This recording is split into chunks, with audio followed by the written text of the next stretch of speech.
Hello वेटनेरियंस, मेरा नाम है डॉक्टर सोनम कुमारी। आज हम एक आरपीएससी का एक इम्पॉर्टेंट सब्जेक्ट कवर अप करने वाले हैं, that is veterinary pharmacology and toxicology. उससे पहले मैं अपने बारे में बता दूं। मैंने PG UG and PG DUVASU veterinary college से की हुई है। PG basically obviously veterinary pharmacology and toxicology से I have pursued. Okay, now coming to the important section. आज जो हम टॉपिक कवर करेंगे that will be under nervous system, that is unit 2। और इसका जो लास्ट पोर्शन है that is autacoids. Nervous system basically that is it is a brain, okay, spinal cord है, and then इससे ये नर्व्स निकल के आ रहे हैं बॉडी के अंदर। ब्रेन बताता है बॉडी के अंदर अलग अलग फंक्शन होते हैं, क्या सिक्रीशन हुआ, gastric secretion, digestion, circulatory system, endocrine system, बहुत सारे सिस्टम हुए, ठीक है। ये एनाटॉमिकली पूरा नर्वस सिस्टम है, बट ऑर्टिकॉइड्स एनाटॉमिकली इससे अटैच नहीं होता, ठीक है। ये भी फंक्शन करते हैं, ब्रेन बताता है, और ऑर्टिकॉइड्स जो होते हैं अपने कंपाउंड्स रिलीज करते हैं और फंक्शन करते हैं। मैंने ये एंड्स पे डॉट्स क्यों बनाए, हम आगे जाके तुम्हें समझ में आएगा ये चीज़। सो फंक्शनली जो नर्वस सिस्टम काम करता है कम्युनिकेशन का, एक दूसरे से ऑर्गन के कम्युनिकेशन का, वही काम हमारा ऑर्टिकॉइड्स करता है, ठीक है। So that's why we study under the nervous system pharmacology or neuropharmacology of our pharmacology subject. Okay, orticoids divided into the divided into two words, that is autos and echos, which means self remedy or healing. It means self healing. Self healing मतलब खुद compound release करे और खुद ही उस चीज को, जो कोई प्रॉब्लम क्रिएट हुई है बॉडी के अंदर, उसको ठीक कर दे। ध्यान रखना, it's a Greek derived word आ जाता है कभी कभी। जैसे लास्ट टाइम एक बार आया था ड्रग का, कि drug is derived from which word, French, Greek, Latin, it is derived from the French word, ठीक है। तो ये चीज आ जाती है। Okay, so definition is basically कहा जाए, it acts like a hormone like substance. It acts locally and can move into the circulation, okay. And autocoids, they produce, act and metabolize locally. इनका सारा फंक्शन, इनके सारे जो भी, इसके बारे में जो भी पढ़ेंगे, दे आर लोकली, मतलब जहाँ वो बनते भी, जहाँ जिस टिश्यू में बनते हैं वहीं रिलीज हो जाते हैं, वहीं अपना फंक्शन शो करते हैं और खत्म। ये कहीं बॉडी के दूसरे हिस्से में कहीं नहीं जाते, okay. Their site of synthesis, they are paracrine effect, they have autocrine effect, means tissue release produce करेगा, ठीक है, चाहे तो उसी सेल पे जो टिश्यू रिलीज करेगा उसी पे उसका फंक्शन हो, या फिर जो टिश्यू रिलीज कर रहा है किसी दूसरे टिश्यू के ऊपर उसका फंक्शन हो, ठीक है। तो this is autocrine effect, this is paracrine effect, okay. इनका फंक्शन बेसिकली मेजर जो है, gland secretion, nerve transmission, smooth muscle contraction and platelet aggregation. अब ये जो फंक्शन है, हम इसको एक step by step on the basis of receptor उसके आगे समझते जाएंगे। और याद रखना, हमारी पूरी फार्माकोलॉजी किस पे डिपेंडेंट है, रिसेप्टर पे। रिसेप्टर नहीं पता तो फार्माकोलॉजी भी नहीं पता तुम्हें। चलो, पता तो तुम्हें सब कुछ है, टेंशन मत लो। नाउ ओके, अब बोल रहे हैं कि it's a hormone like substance but it's not a hormone. Difference इन दोनों में क्या है? Autacoids also known as tissue hormone और लोकल हार्मोन, इसको याद रखना, ठीक है।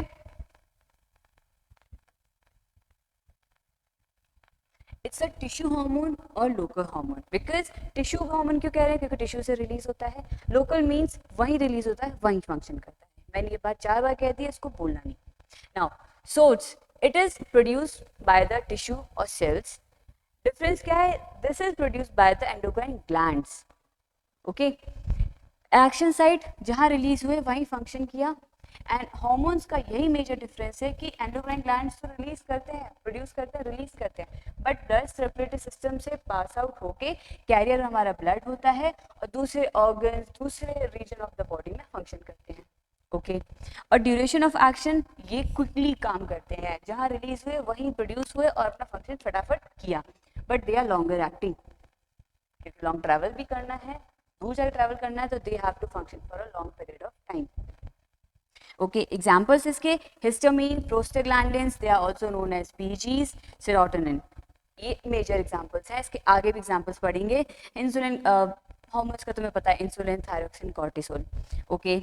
And function major function autacoids का inflammation, allergy, local vascular contraction और रिलैक्सेशन, ठीक है। एंड हॉर्मोन्स में ग्रोथ, मेटाबॉलिज्म एंड रिप्रोडक्शन, तुम्हें पता ही है, क्या कहते हैं उसको, calcium release, glucose release and all, ये सब चीज़ों में इनका फंक्शन होता है। Okay, now coming to the classification of the autacoids. पहले ऑटोकॉइड्स के सब्सटेंस कौन से होते हैं, हाउ दे आर क्लासिफाइड, और उसके बाद इन सबका हम फंक्शन आगे जाके पढ़ेंगे, ठीक है। They are classified on the basis of their structures, ठीक है, common structures. Biogenic amines, amines mean they must be containing amine in their group, nitrogen compound, ठीक है। So histamine and serotonin, their function is allergic reaction, majorly neurotransmission, vasodilation, यही जो function है जो हम starting में overall ऑटोकॉइड्स का पढ़ते आए।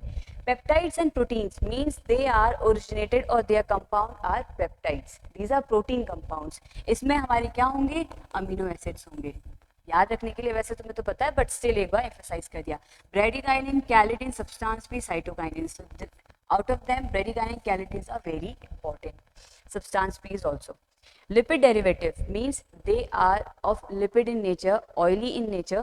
So all are known as eicosanoids. Eicosanoids क्यों कि इसी कंपाउंड से हमारे सारे ये प्रोड्यूस होते हैं, ठीक है।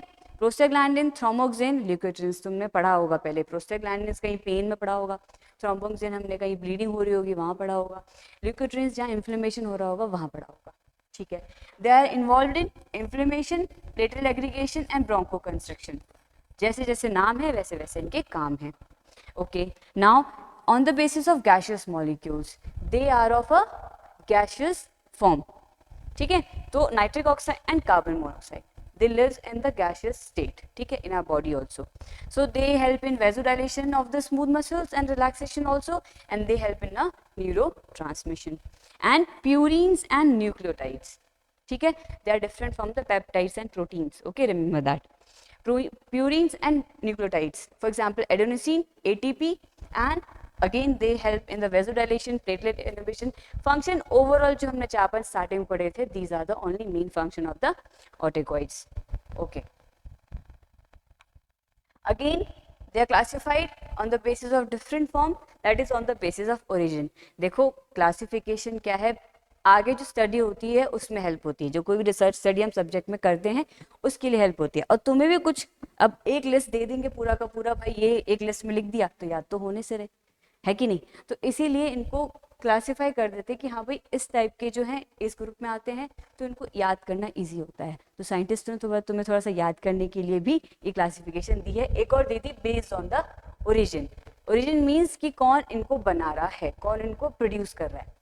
सेल डिराइव्ड ऑटोकॉइड्स, ओके हमारा पेन किधर है, cell derived autacoids, prostaglandin, leukotrienes and histamine, these are produced by the mast cells, endothelial cells, platelets and macrophages.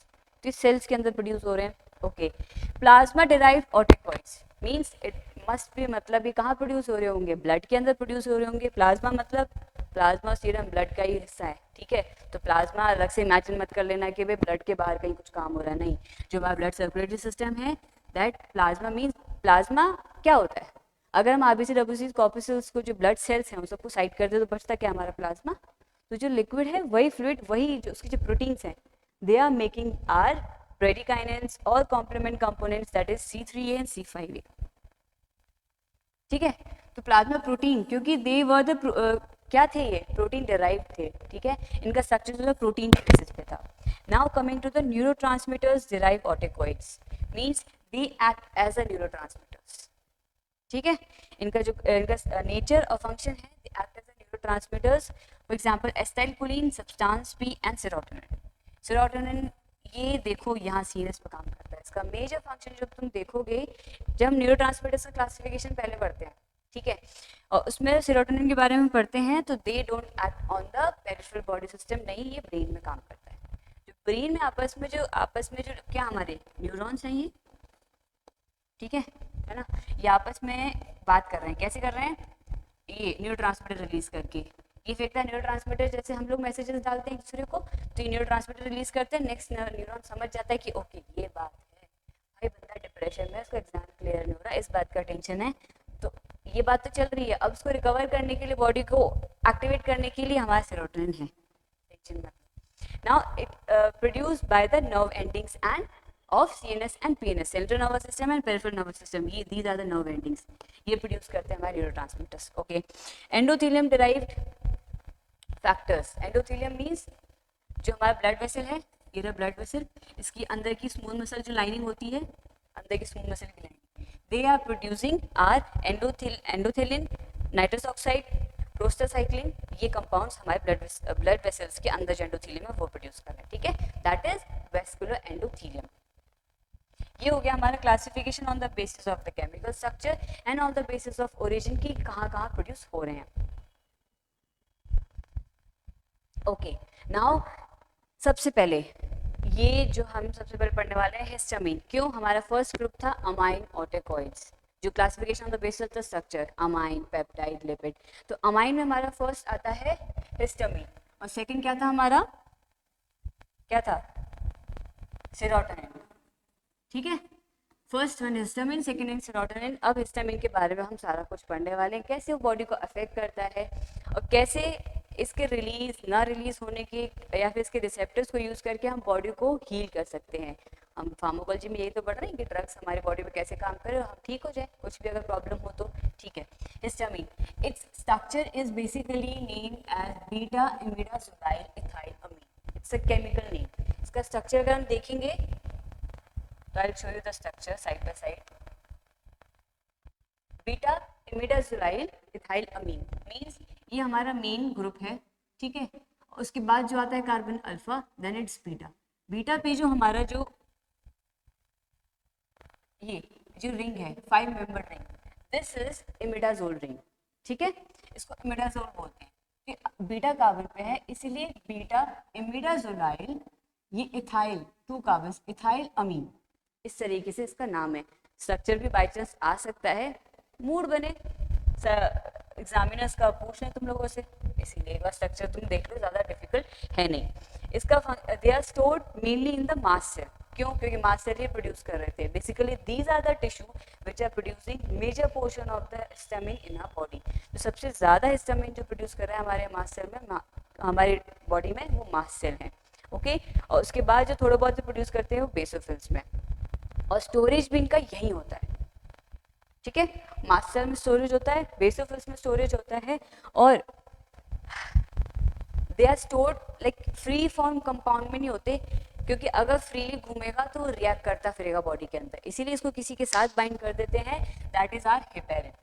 Heparin क्यों, ये एसिडिक नेचर का है, हिस्टामिन हमारा बेसिक नेचर का है, तो ये एक कॉम्प्लेक्स बना के रखते हैं। अगर हिस्टामिन को काम करना है तो हमारा हेपेरिन साइड हो जाएगा, हिस्टामिन आतंक मचाता फिरेगा बॉडी के अंदर, वो कैसे हम आगे देखेंगे, ठीक है।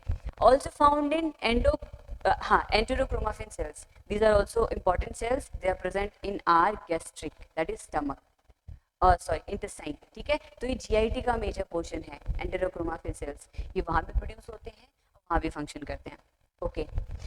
इनका फंक्शन बेसिकली इन्फ्लेमेशन, ठीक है, मैंने इसलिए फोटो ताकि याद आ जाए, जहाँ इन्फ्लेमेशन मतलब यहाँ हिस्टामिन रिलीज हो रहा है तुम्हारे, अगर कहीं इन्फ्लेमेशन हुई है तो, ओके।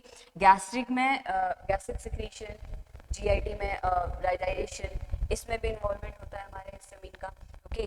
अगर किसी हमने दवाई ले ली और उसकी वजह से कोई ड्रग एलर्जी, बोलते हैं ना भाई मैं ये दवाई नहीं खा सकता, मुझको एलर्जी हो गई है, एलर्जी होती है, तो दवाई की वजह से जो एलर्जी होती है, जो एलर्जी प्रोड्यूस होती है हमें दिख रही है, वो हिस्टामिन की वजह से है। तो थैंक्स टू हिस्टामिन जो बता दिया तुम्हारी बॉडी को ड्रग अफेक्ट मतलब कुछ ज़्यादा इफेक्ट कर रही है, प्रॉब्लम क्रिएट कर रही है। एंड एलर्जिक रिएक्शन जो भी रैशेस वगैरह निकलते हैं तो ये हिस्टामिन की वजह से होते हैं। और ये जो ये हाई गर्मी नहीं, गर्मी का इफेक्ट नहीं है, ये है एनाफाइलेक्टिक शॉक, मींस पूरी बॉडी में जो अचानक से रैशेस लाल हो गई, पूरी बॉडी अचानक से ये गिर गई है, बेहोश हो चुकी है, that is anaphylactic shock, all because of the, किसकी वजह से होता है, हमारे हिस्टामिन रिलीज की वजह से। तो देख रहे हो हिस्टामिन क्या क्या कर सकता है अगर एक बार रिलीज हो जाए तो, ओके। नाउ हिस्टामिन कैसे बनता है और कैसे मेटाबोलाइज होता है, बॉडी के अंदर ही प्रोड्यूस होता है, okay. It's a biogenic amine. Biogenic means it is produced within the body. That's why it's a biogenic. Okay. They are present in basically in animal tissues, जो कि हमारे अंदर present है, ठीक है। Venoms, सांप के जहर में प्रेजेंट होता है। ओके, बैक्टीरिया के अंदर, इन सम प्लांट्स ऑल्सो।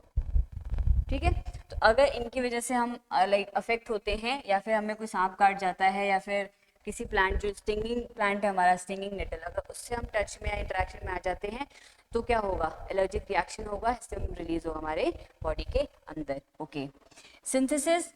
अब सिंथेसिस जो बेसिकली हमारा सिंथेसिस का पोर्शन है वो यहाँ तक है, और यहाँ से जो पोर्शन आता है हमारा ये है मेटाबॉलिज्म। ठीक है, तो हमारा जो कंपाउंड जो सिंथेसाइज होता है बेसिकली इसका जो प्रिकर्सर है, याद रखना बहुत इंपॉर्टेंट है, हिस्टिडीन से। ठीक है, हिस्टामिन का जो है, हिस्टामिन सुना भी होगा, histidine very important portion amino acid है। ठीक है, हमारा बेसिक नेचर का रहता है, बेसिक नेचर। ठीक है, तो हिस्टिडीन प्रोड्यूस होता है, हिस्टिडीन जो हमारा प्रिकर्सर है that is acted by our histidine decarboxylase enzyme. ये एंजाइम कहाँ प्रेजेंट है, जहाँ वो प्रोड्यूस होगा वहीं प्रेजेंट होगा। ठीक है, इस एंजाइम के काम करने के बाद बनता है हमारा हिस्टामिन। अब वन स्टेप, हमें जब न्यूरोट्रांसमीटर्स पढ़ते हैं, सिंथेसिस ऑफ एसिटाइल कोलिन, ठीक है, उसका बहुत लंबा प्रोसीजर है, लगभग 4-5 स्टेप का, बट हिस्टामिन ज़्यादा लोड नहीं देता तुम लोगों को, एलर्जिक रिएक्शन वैसे बहुत प्रोड्यूस कर रहा है, तो एक ही स्टेप में हमारा हिस्टामिन बन जा रहा है। Our precursor is histidine and enzyme is histidine decarboxylase. Produce कहाँ प्रोड्यूस हो रहा है, मास्ट सेल एंड बेसोफिल्स में। ओके, अब हिस्टामिन ने अपना काम कर दिया बॉडी के अंदर, अब इसको डिग्रेड होना भी जरूरी है, वरना बॉडी में इफेक्ट शो करता ही रहेगा। ठीक है, तो गट, लिवर, किडनी में, और गट लिवर ओनली मींस इन दो गट और लिवर में ये दोनों एंजाइम्स प्रेजेंट हैं, डी अमीनो ऑक्सीडेज और हिस्टामिनेज, या फिर एन मिथाइल ट्रांसफेरेज, इसको शॉर्ट में भी बोलते हैं एनएमटी। ठीक है, और डीएओ। ठीक है, ये बहुत इंपॉर्टेंट एंजाइम्स हैं, दे आर, ये कहाँ इन्वॉल्व है, हिस्टामिन के डिग्रेडेशन में। ठीक है, हिस्टामिन को मेटाबोलाइज कर देंगे। ओके, तो एनएमटी और डीएओ ये दोनों एंजाइम्स जो है गट और लिवर दोनों में प्रेजेंट है, बस किडनी में ओनली एनएमटी प्रेजेंट है। ठीक है, तो इन दोनों ऑर्गन में ये दोनों पाथवे फॉलो होंगे। ठीक है, बट किडनी में ओनली ये वाला पाथवे फॉलो होगा, इसमें हमारा एनएमटी एंड एमईओ। एमईओ तुमने सुना होगा, न्यूरोट्रांसमीटर डिग्रेडेशन बहुत इंपॉर्टेंट है, that is mono amino oxidase. ठीक है, पूछ भी सकते हैं कि they are histamine is degraded by which enzyme, डाल दिया ऑप्शन में, है ना, तो they all are involve in the degradation of histamine. Okay, तो एन मिथाइल ट्रांसफेरेंस जब एक्ट करता है हिस्टामिन पे, it converts into N methyl histamine and then it converts into N methyl imidazole acetic acid. ठीक है, and okay, and जब हमारा D amino oxidase act करता है, it converts into imidazole acetic acid which is further activated by ribose, हमारा काम करता है, और इमिडाजोल एसिटिक एसिड राइबोसाइट बनता है। तो ये कंपाउंड बहुत इंपॉर्टेंट है, इनको याद रखना, N methyl imidazole acetic acid. ठीक है, ये हमारा जो फाइनल मेटाबोलाइज्ड प्रोडक्ट है ऑफ हिस्टामिन। सो ये इंपॉर्टेंट पॉइंट्स। प्रिकर्सर हमारा कौन हुआ प्रिकर्सर हमारा हिस्टाडीन, इसका L form, enzyme histidine decarboxylase, L form, क्योंकि हर कंपाउंड के डी और एल फॉर्म होते हैं, these are the optical isomers, हमने केमिस्ट्री में पढ़ा था। ठीक है, बच्चे कुछ और भी सोच सकते हैं, बट एल हिस्टाडीन, इसको याद रखना, एल हिस्टाडीन, इसका L form. Okay, location mast cell, basophils, जहाँ वो प्रोड्यूस हो रहे हैं, these are enterochromaffin cells, neurons में प्रोड्यूस हो रहे हैं। स्टोर्ड इन ग्रैन्यूल्स में प्रेजेंट होते हैं, जगह अगर सेल के अंदर छोटे छोटे ग्रैन्यूल्स बना लेते हैं, ये हमारा मास्ट सेल क्या करेगा, छोटे छोटे ग्रैन्यूल्स बना लेगा, उसके अंदर भर देगा इनको हिस्टामिन्स को। ओके, एंड इसी के अंदर वो किसके साथ प्रेजेंट होते हैं, हमारा हिस्टामिन जो है कंबाइंड्स विद आर हेपेरिन। ठीक है, ये हमारा कॉम्प्लेक्स बना, ये कॉम्प्लेक्स भरे हुए हैं ग्रैन्यूल्स के अंदर, और synthesised locally in the tissue where it is needed. Tissue के अंदर ये है, अगर यहाँ चोट लगी तो यही इन्फ्लेमेशन हो जाएगा, मतलब सेल्स ने यही हिस्टामिन रिलीज कर दिया, यहाँ चोट लगी तो यही हमारा हिस्टामिन रिलीज हो जाएगा, यही स्वेलिंग हो जाएगी, इन्फ्लेमेशन, वो अपना काम करना स्टार्ट कर देगा। ब्रेन को बताने की जरूरत इधर नहीं है। नर्वस सिस्टम जैसे कि बताता है हमें, फिर पिंच पेन महसूस होता है नर्वस सिस्टम की वजह से, वो फंक्शन इसका अलग होता है। ओके, नाउ हिस्टामिन रिलीज, क्या क्या रीजन है जिसकी वजह से हमारे बॉडी में हिस्टामिन रिलीज होता है, तो हमने फंक्शन पढ़े थे कि कब कब हिस्टामिन रिलीज होता है, किस वजह से हिस्टामिन रिलीज होता है, और उसके फार्माकोलॉजिकल एक्शन की बॉडी में उसके क्या क्या इफेक्ट होते हैं। फार्माकोलॉजिकल एक्शन मतलब डिफरेंट डिफरेंट बॉडी जो हमारे बॉडी सिस्टम है, ऑर्गन्स हैं, उन पर क्या क्या इफेक्ट होता है। ओके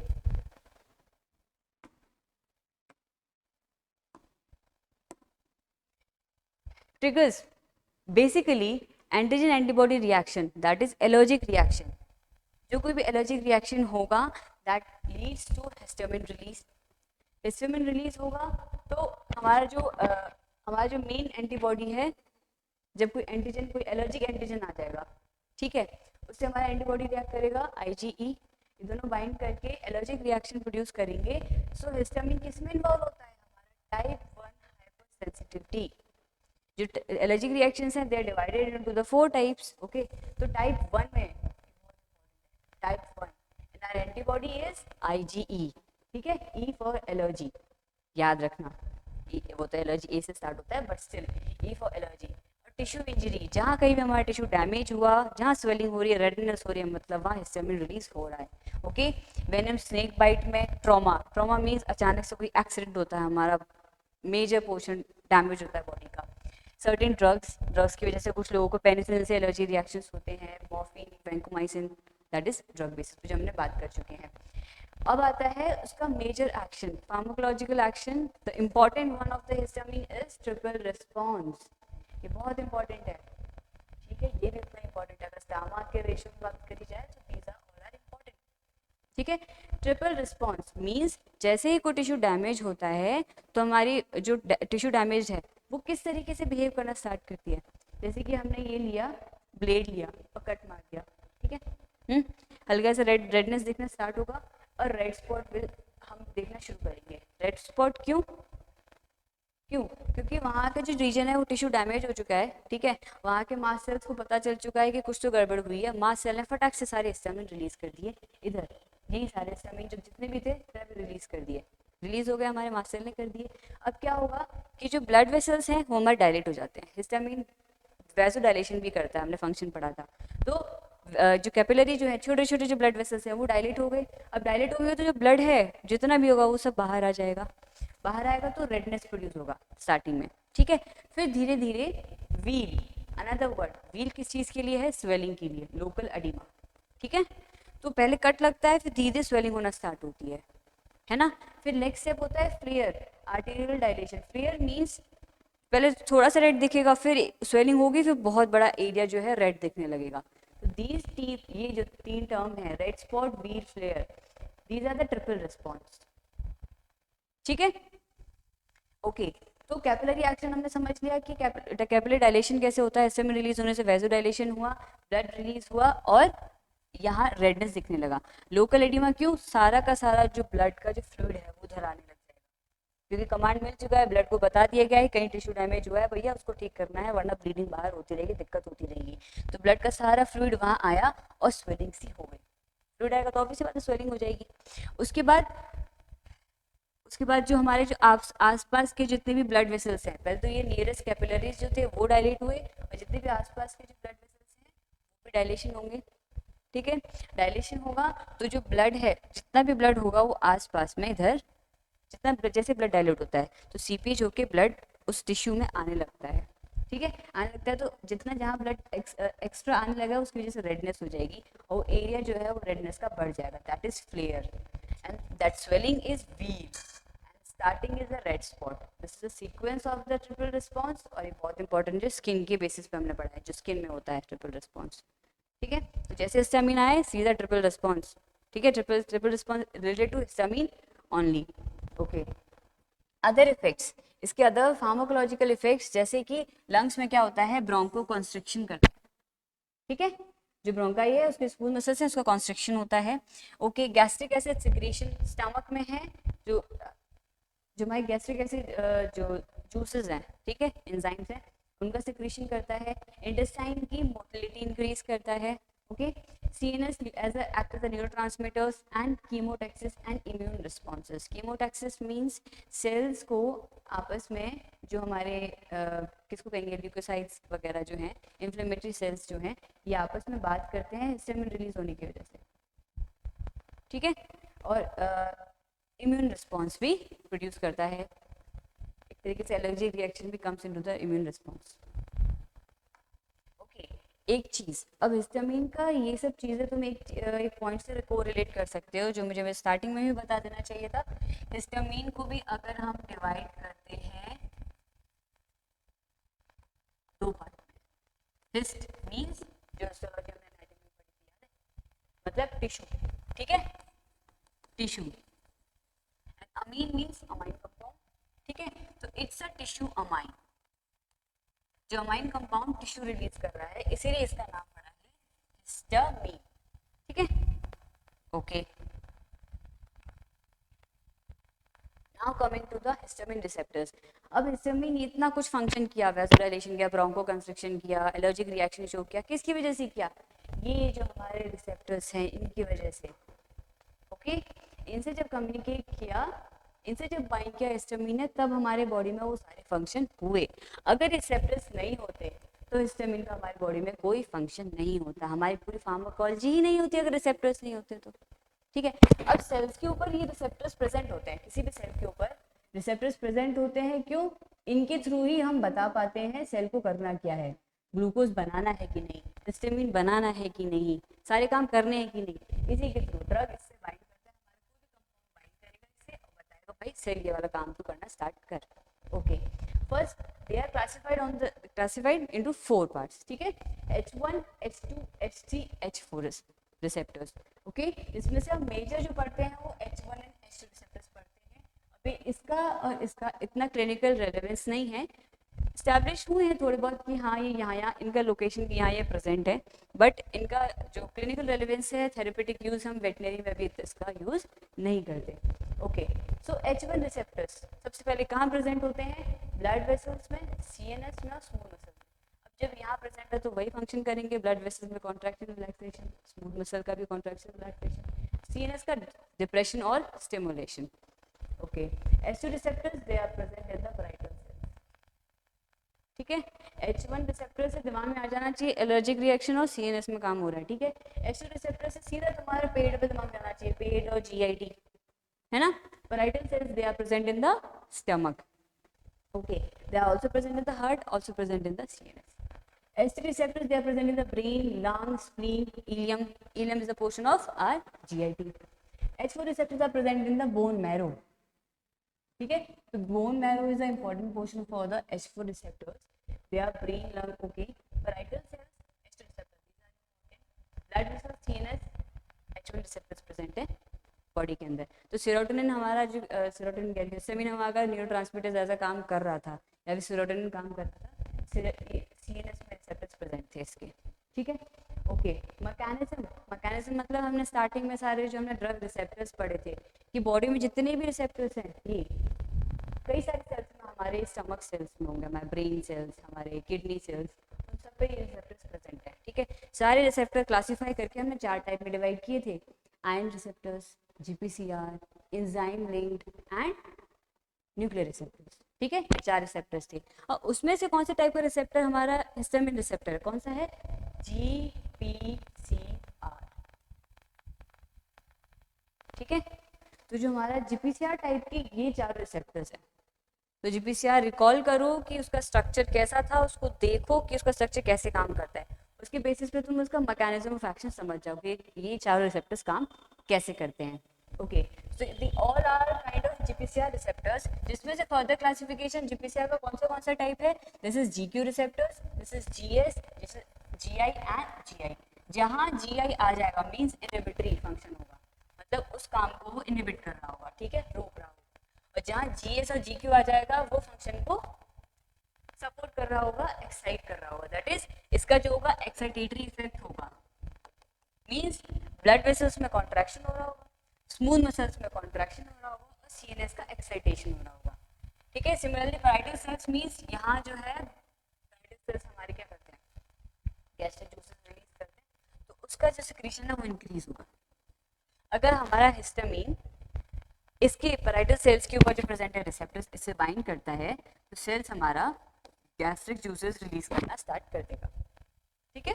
तो this is the whole concept of कि मैकेनिज्म ऑफ एक्शन कैसे काम करते हैं। जब पूछता है ना कि mechanism of action of H2 receptors, H2 receptors means type of, कौन से टाइप का ये रिसेप्टर है, ठीक है। जब हिस्टामिन बाइंड करता है तो क्या होता है, ये अलग अलग क्लास ही टाइप्स है, ठीक है। GI कैसे काम करता है, GS कैसे काम करता है, इनका जो डाउनस्ट्रीम पाथवे है, जो सिग्नलिंग है, एक कंपाउंड निकला दूसरे कंपाउंड को बताया ये रिलीज हो रहा है, ये कंपाउंड रिलीज हो रहा है, एक बार फिर से रिकॉल करना पड़ेगा तुम्हें GPCR को इस मैकेनिज्म ऑफ एक्शन को समझने के लिए, ठीक है। Biological effect, biological effect means body में क्या क्या फंक्शन शो करेंगे। ब्लड वेसल CNS है तो ऑब्वियस बात है वैसोडाइलेशन, इचिंग और ब्रोंकोकंस्ट्रिक्शन करेंगे, ओके। पैराइटल सेल्स में gastric secretion and vasodilation because they are also present in the heart, okay. Brain lungs में प्रेजेंट है तो न्यूरोट्रांसमीटर रिलीज को डिक्रीज कर देता है ये, because it has a inhibitory effect, okay. And bone marrow में प्रेजेंट है तो, और लंग्स में प्रेजेंट है तो मास्ट सेल का, कि मास्ट सेल का प्रोडक्शन इसका इंक्रीज होगा, कीमोटैक्सिस में इन्वॉल्व होंगे और इम्यून मॉड्यूलेटर होगा, इम्यून सिस्टम में भी इसका इन्वॉल्वमेंट होगा, ओके। जो सबसे इंपॉर्टेंट पार्ट आता है, अब आता है हमारे फार्माकोलॉजी का। ये सब चीज़ तो हम बेस बनाते हैं हर चीज़ को समझने के लिए, आता है क्या, घूम फिर के एक ही चीज़ लास्ट में तुमसे पूछा जाएगा, एगोनिस्ट एंड एंटागोनिस्ट, ठीक है। हमारी पूरी फार्माकोलॉजी एगोनिस्ट एंटागोनिस्ट पर डिपेंडेंट है, all because of our receptors, ठीक है। तो agonist 2 methyl histamine H1 receptors का, एंटागोनिस्ट क्लोरफेनरमीन, ये तुमने पढ़ा होगा और खाई भी होगी, सबने खाई है क्लोरफेनरमीन। जब कभी जुकाम हुआ है जब तुमने खाया तो देखना तुमने क्लोरफेनरमीन खाई है कि नहीं, ओके। मेपायरामीन, H2 रिसेप्टर्स, इसका एगोनिस्ट है डेमाप्रिट, प्रोनाउंस करके देखो, बोला करो तभी ये दिमाग में आएंगे, वरना पता नहीं प्रिट प्रिट करते रह जाओगे, याद कुछ नहीं रहेगा, मुझे बड़े मुश्किल से याद हुए थे। इम्प्रोमिडिन, ठीक है, दीज आर द एगोनिस्ट, ये इंपॉर्टेंट क्वेश्चन है, बाकी क्लासिफिकेशन में पढ़ेंगे तो और एग्जांपल्स हम आगे देखेंगे। इसका एंटागोनिस्ट सिमेटिडिन और रेनिटिडिन, जैसे पेट दर्द हुआ उसके खाली पेट डॉक्टर ने जो दवाई दी होगी वो हमारी रेनिटिडिन है, रेंटेक के नाम से, कई सारे ब्रांड नेम से खाई है ना, ओके। एसटी रिसेप्टर्स के agonist alpha methyl histamine and imetidine and इसका antagonist thioperamide and clobenpropit, okay. H4 receptors का एगोनिस्ट है 4 मिथाइल हिस्टामीन एंड थियोपेरामाइड, तो एक तरीके से देख रहे हो 4 मिथाइल हिस्टामीन, ठीक है, alpha methyl histamine, 2 methyl histamine, तो एक कॉमन तुम समझ सकते हो, इससे बस खाली तुम इसको 2, इसका अल्फा, इसका 4 याद करना, ठीक है। तो याद रखना यूजुअली आ जाता है इसका एगोनिस्ट कौन है, इसका एगोनिस्ट कौन है, ओके।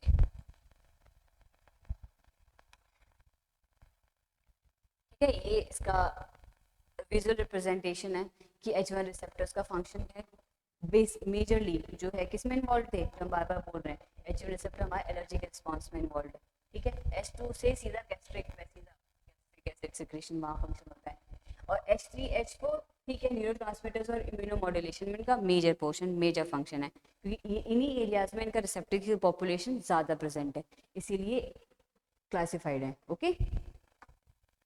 कोई इसी की बेसिस पे हम ड्रग के इफेक्ट को इन सबको पढ़ते हैं।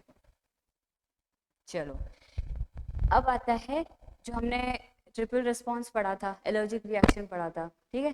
दैट फंक्शन, जो उसका फंक्शन है that leads to a major problem, that is histamine shock, ठीक है, और उसके क्लिनिकल यूजेस हम आगे देखेंगे। हिस्टामिन शॉक, अगर यहाँ डैमेज हुआ, यहाँ रिलीज हो गए, ब्लड वेसल्स डायलेट हो गए, ठीक है, हमारा टिश्यू थोड़ी बहुत स्वेलिंग हुई, अगर पूरी बॉडी में ही रिलीज हो गया तो हिस्टामिन, तब क्या होगा, पूरी बॉडी में रिलीज होने का मतलब सारे जो ब्लड वेसल्स हैं हम सारे डायलेट करेंगे, डायलेट करके, और डायलेट करके मतलब डायलेट करने का मतलब ये होता है कि सारे सेल्स, ट्यूब जो है थोड़ी सी एक्सपेंड कर गई और सेल्स में आगे गैप, और जो हमारा प्लाज्मा है ब्लड का वो आ गया बाहर, बाहर आ गया, तो पूरी बॉडी के अंदर ये हो रहा है, तो मतलब ब्लड का जो प्लाज्मा है वो पूरे एक्स्ट्रा सेलुलर एरिया, तो हमारा जो ब्लड वेसल है वो कहाँ रिलीज करेगा, सारा का सारा एक्सपेंड होने के बाद ब्लड, ब्लड मतलब प्लाज्मा एक्स्ट्रा सेलुलर टिश्यूज में बाहर रिलीज करेगा।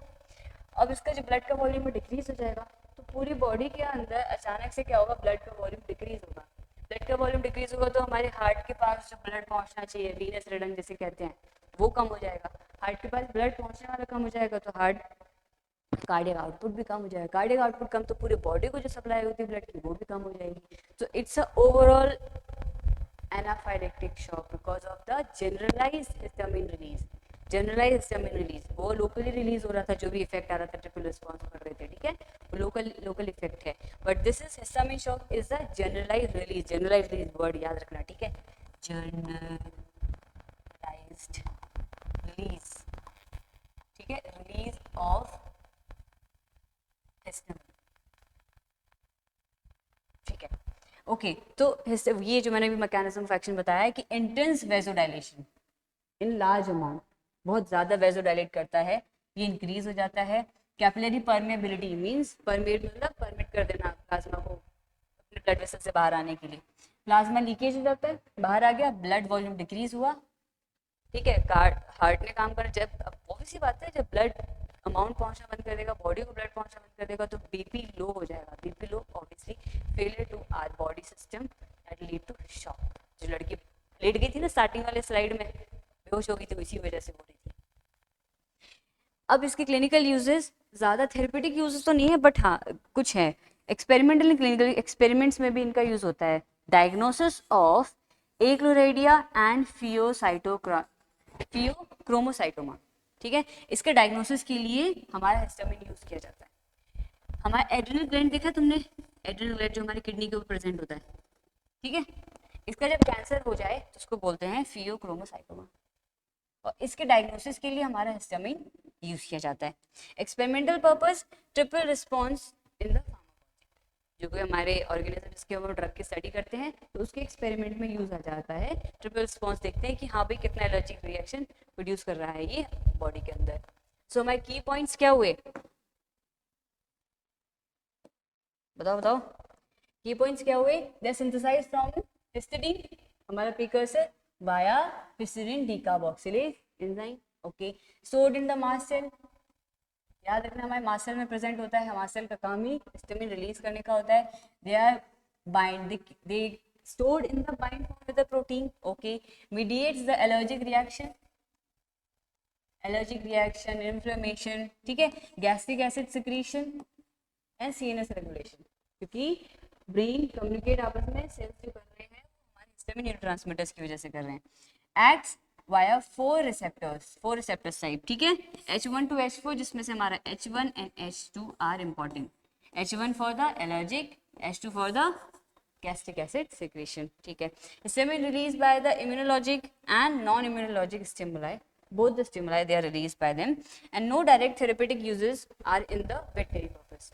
एक्सपेरिमेंटल स्टडी है, कुछ डायग्नोसिस के लिए हिस्टामिन को एज ए ड्रग यूज करते हैं, ठीक है, बट अब हिस्टामिन को पढ़ कर जब हमारा थेरेपेटिक यूज नहीं है, वो इसीलिए पढ़ रहे हैं क्योंकि जिसके जो रिसेप्टर्स हैं वो रिसेप्टर्स हमारे काम के हैं, देखो स्टमक में दिक्कत आई तो उसके रिसेप्टर्स हमने यूज कर लिए, एलर्जिक रिएक्शन है तो उसके हमने रिसेप्टर्स यूज कर लिए और हमने जो एलर्जिक रिएक्शन है वो ठीक कर ली, इसीलिए हम हिस्टामिन को पूरा पढ़ रहे हैं उसके रिसेप्टर्स के साथ। एक और चीज आती है, जो हमारा हिस्टामिन जो प्रोड्यूस हुआ, ठीक है, एक मास्ट सेल के अंदर स्टोर होता है और एक नॉन मास्ट सेल, ठीक है, कुछ मास्ट सेल प्रोड्यूस करते हैं उनको बोलते हैं mast cell pool of our histamine, ठीक है, और जो non mast cell other than the mast cell produce करे that is brain and stomach, तो यहाँ जो न्यूरॉन्स और एंटेरोक्रोमाफेज सेल्स जो प्रोड्यूस करके स्टोर कर रहे हैं that is a non mast cell pool, जो हमारा स्टोरेज है, this is a mast cell storage, ठीक है, थोड़ा सा इंपॉर्टेंट क्वेश्चन, इतना इंपॉर्टेंट नहीं है बट ठीक है, एक बार दिमाग में रखना कि जो मास्ट सेल के अंदर रहा वो सारा सिस्टम उसके पूल में आता है, फंक्शन थोड़ा सा इसका डिफरेंस है, क्या they are stored in the granules with the heparin, mast cell के अंदर ही, ऐसा नहीं है कि जहाँ हिस्टामिन हमारा बन रहा है वहीं हेपेरिन से बाइंड होगा, नहीं, जहाँ मास्ट सेल हमारे हैं मास्ट सेल के अंदर ही बस हेपेरिन के बाइंडेड फॉर्म में है, अगर वो सीएनएस या हमारे स्टमक में प्रोड्यूस हो रहा है तो उस तरीके से बाइंड फॉर्म में नहीं होते, इस चीज को याद रखना। Release type slow turnover, they are release slowly because cell के अंदर ग्रैन्यूल से ग्रैन्यूल के अंदर हमारा बाइंड फॉर्म में है, ठीक है, हेपेरिन डिमाइंड होगा, निकलेगा धीरे धीरे बाहर निकलेगा, स्लो टर्नओवर दी, ये साथ के साथ बहुत जल्दी रिलीज होते हैं कंपैरिजन में देखा जाए।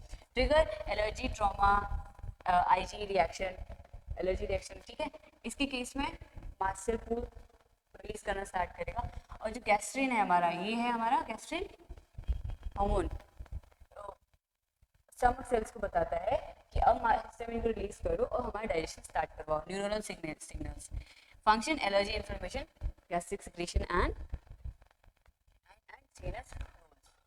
Now coming to the हमारे एगोनिस्ट और एंटागोनिस्ट जो हम पढ़ रहे थे, फंक्शन तक आ गई, अब उसका जो एगोनिस्ट एंटागोनिस्ट पोर्शन है हमारे ऑटोकॉइड्स का, हिस्टामिन हमारे अमाइन थे, ये अमाइन ऑटोकॉइड्स थे, ठीक है, एंड ये these are lipid autacoids and these are peptide autacoids. अब इसमें से जो हमारा आएगा अभी हम इसको पढ़ेंगे, the main portion of our histamine agonist and antagonist, ठीक है। H1 blockers are the histamine antagonist, H2 blockers are again antagonist, okay। H1 H2 blockers ही को पढ़ रहे हैं क्योंकि H2 H3 H4 की कुछ ज़्यादा स्टैब्लिशमेंट नहीं हुए, कोई थेरेपेटिक यूज नहीं है, इनका ही मेजर यूज किया जाता है H1 H2 के ब्लॉकर्स का। ये सब पोर्शन हम आगे जाके कवर करेंगे,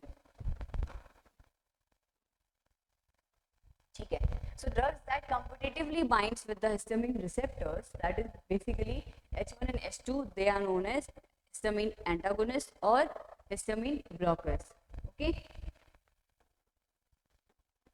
Types H1 antagonist, that is H1 receptors को block कर रहे हैं, तो they are allergic reactions होंगे, उनको इनहिबिट करेगा, ठीक है। तो जो ड्रग हमारे H1 रिसेप्टर से बाइंड करेंगे वो एलर्जी रिएक्शन को इनहिबिट करेगा, जो हमारे ड्रग्स H2 रिसेप्टर से बाइंड करेंगे वो हमारे गैस्ट्रिक एसिड सिक्रीशन, समझ रहे हो, जहाँ लोकेशन है जहाँ वो उसी हिसाब से सारा फंक्शन है, कुछ भी एक्स्ट्रा एफर्ट डाल के याद करने की जरूरत नहीं है, बस इसके ड्रग याद कर लोगे तो मैं अचानक क्लिक कर जाएगा कि किस रिसेप्टर से काम कर रहा है, इस रिसेप्टर से काम कर रहा है, बस। तो फंक्शन क्या है उसका, फार्माकोलॉजिकल एक्शन क्या, सब याद आ जाएगा, कोई दिक्कत नहीं आएगी।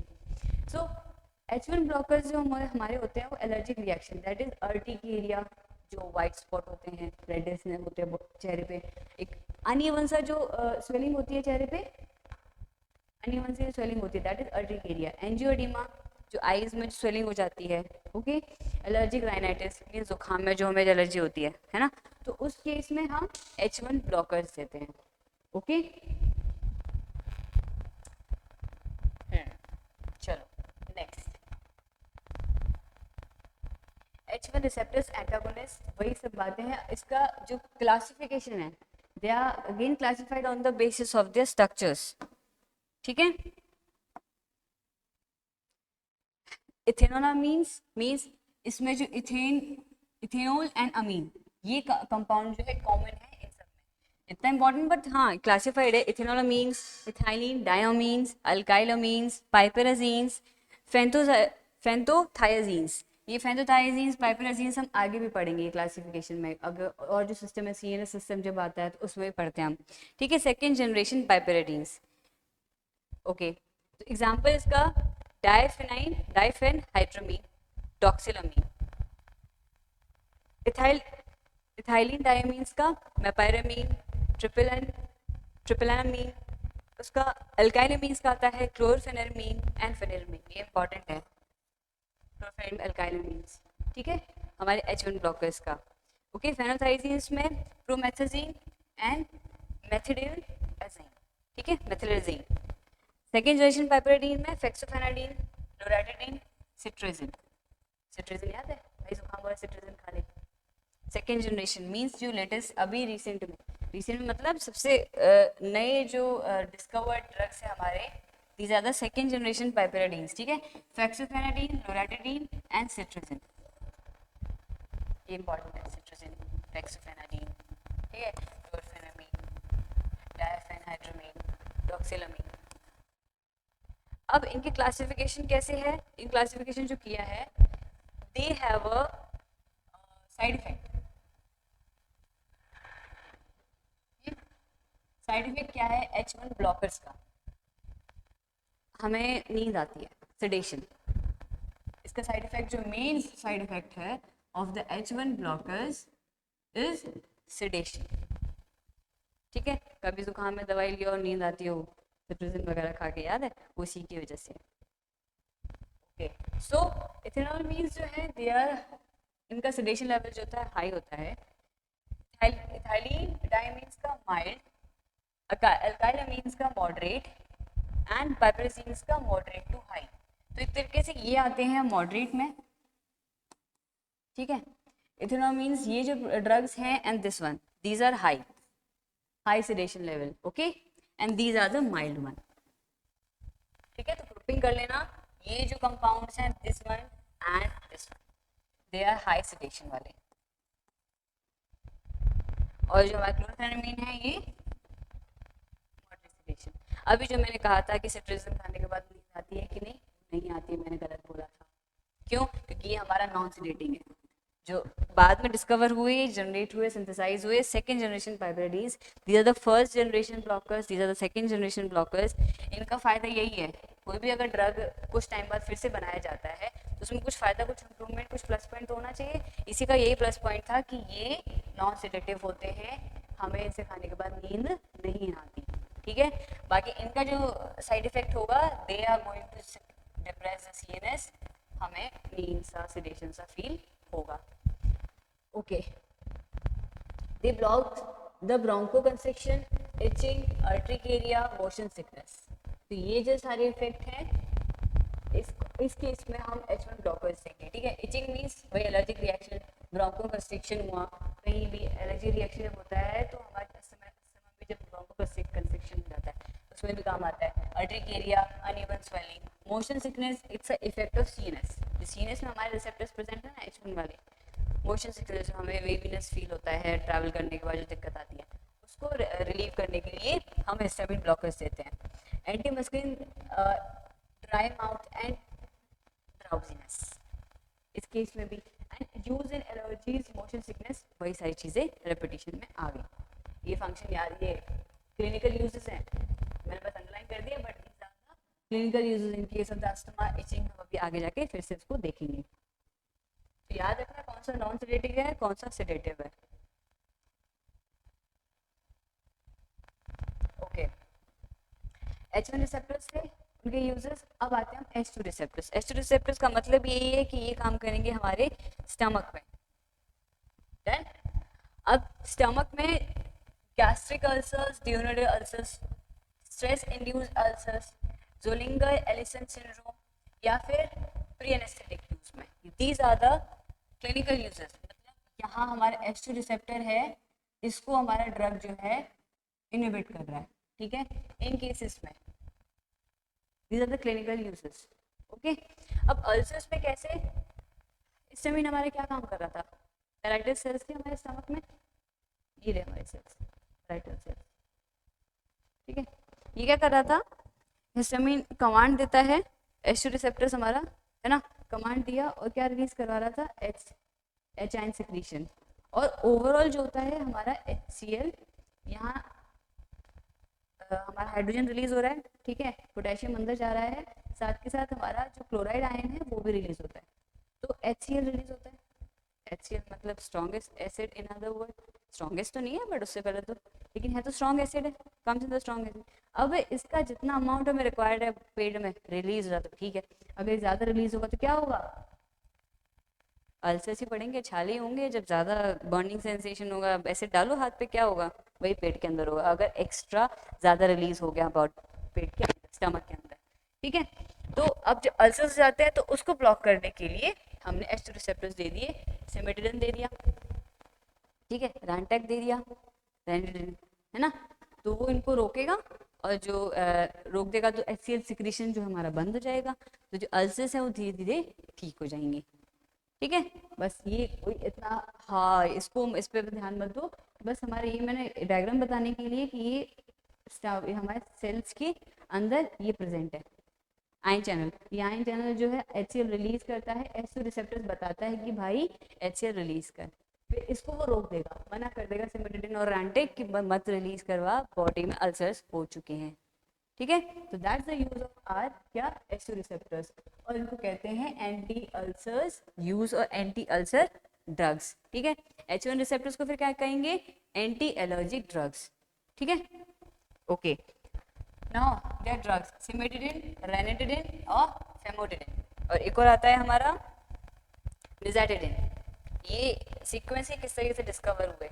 ओके, पोटेंसी, ठीक है, उसकी पोटेंसी लो है, रेनिटिडिन की ज़्यादा है, तो सिमेटिडिन एक टाइम पे पहले ज़्यादा यूज होता था, जैसे ही रेनिटिडिन आया तो ये हीरो बन गया, ये ज़्यादा यूज में आने लग गया, एनिमल हो चाहे इंसान हो।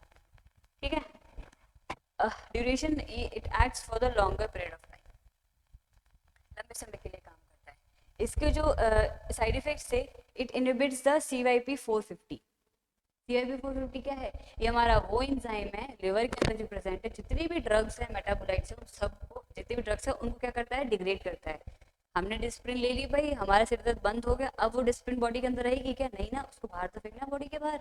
हमारी बॉडी का ऐसा नहीं है, वो लिवर हमारा काम करता है CYP450, सबको मेटाबोलाइज करता है। अगर इसी को इनहिबिट कर दिया हमने, ठीक है पेट की छाले तो ठीक कर ली, लेकिन ये ड्रग हमारे बॉडी के अंदर घूमता ही रहा, जो कि काम इसी को इनहिबिट कर देगा, तो हमारा जो मेटाबॉलिज्म वाला जो पोर्शन है, जो हम पढ़ते हैं मेटाबॉलिज्म बॉडी के अंदर, वो हैम्पर हो जाएगा, रुक जाएगा, दिक्कत होगी। इसीलिए ये इसका मेजर साइड इफेक्ट है। इस वजह से हमने क्या प्रेफर किया? फेमोडिन को। कंपैरेटिवली इसके जो साइड इफेक्ट्स हैं वो कम है। ओके, फेमोडिन का कोई भी इनहिबिशन भी नहीं होता, ये कंपैरेटिवली कम इनहिबिट करता है, बट फेमोडिन हमारा वो भी इनहिबिट नहीं करता। इसका सबसे ज्यादा पीरियड ऑफ एक्शन जो है वो लॉन्गेस्ट है। धीरे धीरे करके जैसे जैसे हमारा ड्रग प्रोड्यूस होता है, उसके अंदर ये जो कमियां हैं धीरे धीरे रिमूव करते जाते हैं यहाँ, और लेटेस्ट हमारे ड्रग्स हो जाते हैं फेमोडिन एंड निज़ाइडेटिन। तो ह्यूमंस के केस में तुम देखोगे तो उसको हमें भी आज हम यूज कर रहे होते हैं। सो H1 blockers and H2 blockers, ये मेन है। H3H4 को हमने बस खाली जब टेबल पढ़ा था वहीं उसके एगोनिस्ट एंटागोनिस्ट याद करके हमने खत्म कर दिया था। ओके, H1 blockers और H2 blockers, they are used in the allergic reaction, motion sickness, insomnia। Again फिर से हम रिवाइज कर रहे थे कि यूज क्या है इनका। एंड H2 blockers का एसिड रिफ्लेक्स और peptic ulcer. Acid reflex means जो स्टमक में अचानक से जो एसिड रिलीज होता है, ईसोफेगस में आ जाए, ड्यूडेनम में आ जाए, स्टमक में न रहने के बजाय। एग्जाम्पल डायफेनहाइड्रामीन, हमारा बेनेड्रिल, इसलिए मैंने बोला था डायफेनहाइड्रामीन क्यों इंपॉर्टेंट है। बेनेड्रिल में जो हम कॉफ सिरप पीते रहते हैं, नींद आता रहता है, अच्छा लगता रहता है, दैट इज बेनेड्रिल। सिट्रोजिन, इसके कई सारे, इसका जो एक ब्रांड है जो टैबलेट खाते हैं that is Zyrtec. Okay, H2 blockers example ranitidine and famotidine. देखोगे, अब देखना जब कभी तुम्हें पेट में दर्द हो, खाली पेट दवाई खाओ, देखना तुम सच में रेंटक खा रहे हो कि नहीं, हमारा H2 ब्लॉकर तुम लोग खा रहे हो कि नहीं। और जब कभी तुम्हें एलर्जिक रिएक्शन हुई, ठीक है, कॉफ सिरप हुआ या भी एलर्जिक रिएक्शन कुछ भी दिक्कत हुई, तब देखना तुम बेनेडल सिट्रोजिन खा रहे हो कि नहीं, हमारा H1 blocker. Okay, side peripheral, obviously बात है, लिम्स में दिक्कत होती है एलर्जिक रिएक्शन की, है ना, और ये GIT पे काम करेगा। इसी के बेसिस पे जो हम क्लासिफिकेशन स्टार्ट में पढ़े थे, ठीक है। Mechanism, blocks H1 receptors, blocks H2 receptors. Effect क्या होगा? जो एलर्जिक रिएक्शन है उसको सप्रेस करेगा, and it reduces acid secretion. जो फंक्शन है, जहाँ लोकेशन है उसके हिसाब से वही बार बार एक ही बात को हम रिपीट कर रहे हैं। ओके, साइड इफेक्ट जो उसका है H1 ब्लॉकर्स का, drowsiness, that is sedation, first generation वालों का था। ओके, और इसका जो है हेडेक, नोसिया, डायरिया, थोड़े बहुत साइड इफेक्ट्स हैं कुछ ड्रग्स के। ये भी अगेन एक और टेबलर फॉर्म में थोड़ा सा और रिवाइज करने के लिए कि एलर्जिक सिम्टम्स ये ब्लॉक करता है, H2 नहीं ब्लॉक करता, ठीक है, याद रखना। पूछ लिया जाए कि एलर्जी में H1 रिसेप्टर इन्वॉल्व है कि H2, ठीक है, तो H1 करना, H1 H2 और बोथ ऑफ और नन। भाई दिमाग लगाया है, हाँ है तो सिस्टम इन दोनों के ना, लगा दिया बोथ। पढ़ा था सब कुछ H1 पढ़ा था, लेकिन दिल लगा के आगे दोनों में, क्या फायदा फिर। इसीलिए H1 एलर्जी, जहाँ मैंने इसलिए बोला H1 जब कोई पढ़ो तो एलर्जी का इन्वॉल्वमेंट है, H2 पढ़ो तो स्टमक में इन्वॉल्वमेंट है ना। तो स्टमक में H1 रिसेप्टर्स का कोई काम नहीं है, समझ गए। ओके, सेडेशन का, इसमें सेडेशन है, H2 रिसेप्टर्स में कोई सेडेशन नहीं है। अगर तुम गैस्ट्रिक की, पेट की कोई भी दवा खाओगे उसमें सेडेशन का फील नहीं होगा, लेकिन अगर एलर्जी रिएक्शन की कुछ दवा खाओगे तो सेडेशन फील होगा। वही सब चीज़ें जो हम बार बार पढ़ते आ रहे हैं उसको फिर से हम रिकॉल कर रहे हैं। एंटीमेटिक मीन्स मोशन सिकनेस, ये दीज आर एलर्जिक रिएक्शन या फिर CNS में जो इफेक्ट आते हैं। H1 रिसेप्टर्स वो प्रेजेंट थे, CNS में नहीं, H2 रिसेप्टर प्रेजेंट थे, तो इसीलिए ये ड्रग्स में यूज होते हैं। एंटी मस्कुलिनिक एक्टिविटी, ड्राई माउथ या ब्लड विजन में भी हमारे H1 एंटागोनिस्ट यूज होते हैं। ओके, ड्रग इंटरेक्शन जो है, ड्रग इंटरेक्शन हमारे H1 रिसेप्टर्स कुछ नहीं क्रिएट कर रहा था, वो यहाँ साइड इफेक्ट प्रोड्यूस कर रहा था, ठीक है, बट H2 एगोनिस्ट जो है, हमारा जो लिवर है वहाँ वो साइड इफेक्ट प्रोड्यूस कर रहा था, ठीक है। तो H1 ब्लॉकर्स का side effect is in the sedation, and H2 receptors का साइड इफेक्ट हमारे लिवर के मेटाबॉलिज्म के जो एंजाइम्स है उन्हीं को रोक दिया। Okay okay, thank you so much for your patience listening. अच्छा लगा, आई होप तुम्हें समझ में आया होगा। I am trying my best. अगर कोई भी डाउट होगा you can put in the comment section. Thank you.